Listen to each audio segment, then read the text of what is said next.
Здравейте хора! Първо искам да благодаря всеки, който гледа, хареса и коментира видеото, което качих преди няколко дена. Благодаря ви още веднъж. В седмичната ми излагация ще се спрем на изказвания, на които попаднах преди известно време в интернет пространството, относно гейовете и хомосексуалистите.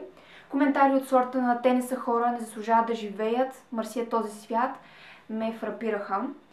Обществото, в което живеем, не е предразположено да приеме различните поради посредствено мислещи индивиди като човекът написал този коментар, а и не само. Различните биват отхвърлени. Но до каква степен ние имаме правото да съдим хората за техните харесвания?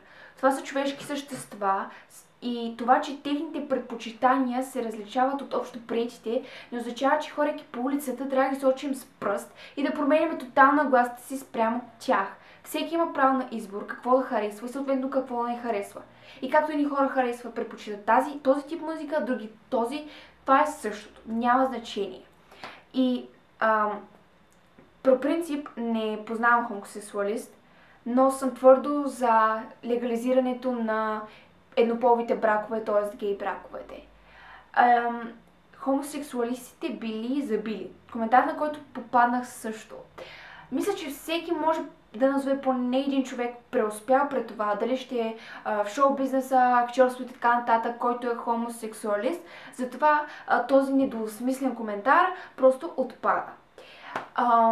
За мен лично да се разкриеш един вид, да се покажеш, че ти си различен от другите, за мен си е доста черта на силен и устойчив характер. И всъщност цялата тази енергия, негативна при това, която се излива върху тях, всъщност не ги предразполага да се разкрият и това за мен си е чиста загуба. Всъщност едва ли е уместно да задавам този въпрос, при положение, че личният живот на всеки човек трябва да бъде недостъпен за околните, но се интересувам вие какво мислите, каква е вашата нагласа и да, благодаря, че ме гледахте и да, ще се видим, предполагам, скоро. Чао!